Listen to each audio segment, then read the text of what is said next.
Seterusnya, kita berlintas langsung ke Labuan. Antara paparannya, ruang niaga di kawasan Tanjung Batu diberi nafas baru. Untuk laporan penuh, terus saja bersama Hebri Doni di sana.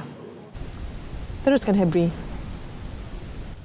Ya, sebelum itu kita mulakan lintas langsung dari Labuan dengan perkembangan penebusan pemberian penghargaan sumbangan asas ramah SARA. Orang ramai masih berpeluang menebus RM100 sehingga 31 Disember nanti. Sejak disalurkan pada 31 Ogos lalu, ia dilihat telah dibelanjakan secara berperingkat.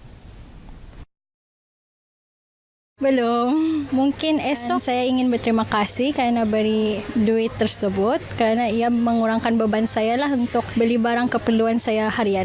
InsyaAllah cukup untuk beli apa yang perlu sahaja.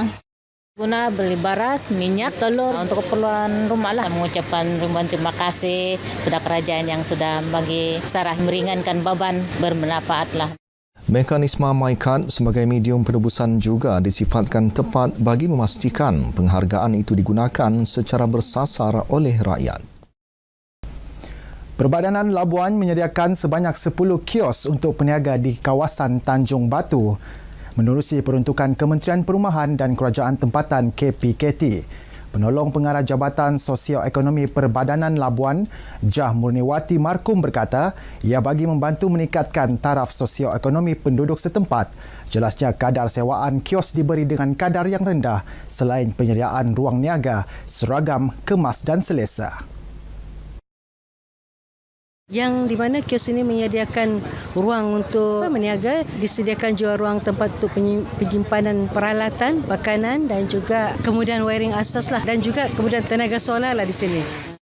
Sebelum ni dari 2019 berniaga yang di sebelah sana lah menggunakan kemah biru yang macam ni. Kalau dulu di sana jual goreng-goreng kuih lekor, tapi sekarang ni sejak ada ini up lah, tengok dengan menu-menu yang boleh.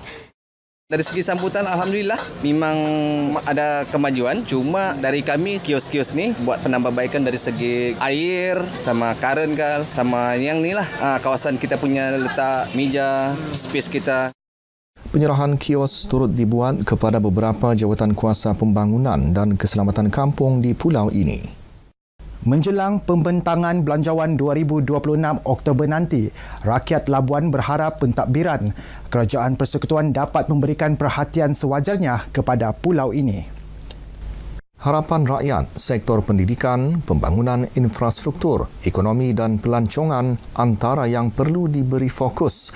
Menurut Pengerusi Majlis Perwakilan Penduduk MPP Zon Labuan S. Rosli Matusin, ini kerana kesemua sektor tersebut memainkan peranan penting dalam pelan dan hala tuju pembangunan wilayah itu.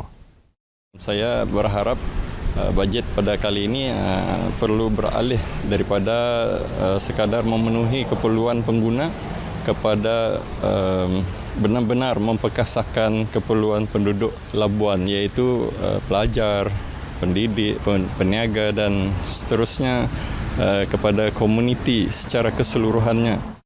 Saya berharap perbanyakkan lagi bantuan daripada kos sara hidup daripada kerajaan khas untuk membantu memesatkan lagi sektor pelancongan yang ada di Labuan lah dan memberi peluang pekerjaan yang lebih banyaklah kepada rakyat Labuan.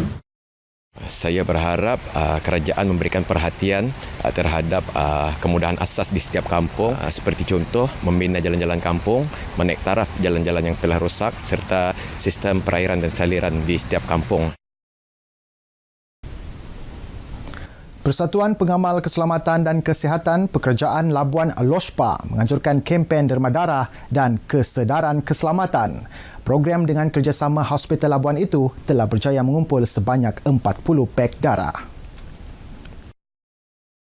Memang saya penderma, saya rasa ada 30 kali sejak muda lagi. Bagi donation ni memang rasa kita ikhlas, rasa kita lapang sebab kita menolong orang.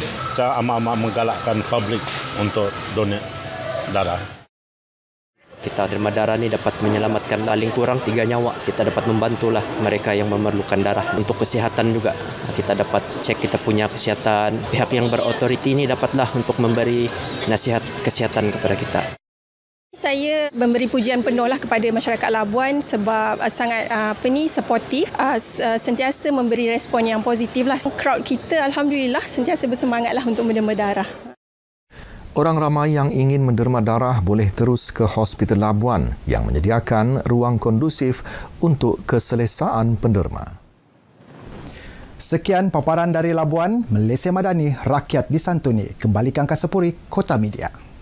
Baik, terima kasih Hebri.